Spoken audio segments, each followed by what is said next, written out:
네, 간추린 국감 소식입니다. 성비비를 저지른 교육청 공무원에 대한 징계가 대부분 솜방망이 수준에 그친 것으로 나타났습니다. 더불어민주당 신경민 의원이 교육부로부터 제출받은 자료에 따르면 최근 4년간 교육청 공무원이 저지른 성비비 사건으로 인한 징계는 63건으로 이 가운데 파면과 해임 등 중징계는 8건에 불과한 것으로 확인됐습니다. 신 의원은 누구보다 모범을 보여야 할 교육청이 성비비 사건의 종합소였다는 게 드러났다면서 엄중한 처벌이 내려질 수 있도록 징계 기준을 개선해야 한다고 지적했습니다.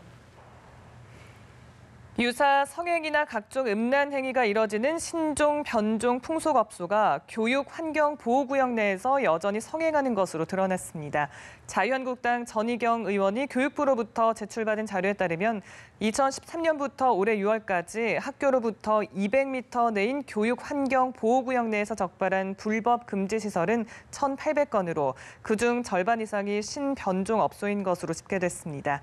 전 의원은 오랜 단속에도 불구하고 학교 주변 환경에 변태적인 신변종 업소가 버젓이 영업을 하고 있다면서 법망을 피해 등장하는 업소에 대한 단속이 이뤄져야 한다고 말했습니다.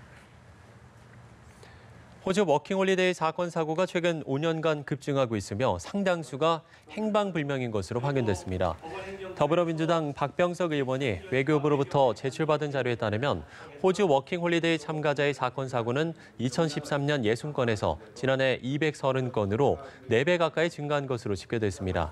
특히 최근 5년간 발생한 540건의 사건 사고 가운데 30%는 소재 파악 불명인 것으로 나타났습니다. 박 의원은 호주 워킹홀리데이에 참가하는 한국인이 매년 2만 명 이상인데도 불구하고 전담하는 대사관 직원은 1명에 불과하다며 전담 직원 증원이 필요하다고 말했습니다. 한국조폐공사가 감사원 지정에도 출근을 하지 않는 공로 연수자에게 연차 휴가 보상비를 부당하게 지급한 것으로 드러났습니다. 자유한국당 추경호 의원이 확보한 조폐공사 국감 자료에 따르면 조폐공사는 지난해 감사원으로부터 연차 휴가 보상비 부당 지급 문제를 지적받은 후에도 동일한 방식으로 직원 16명에게 5천만 원의 연차 휴가 보상비를 지급했습니다.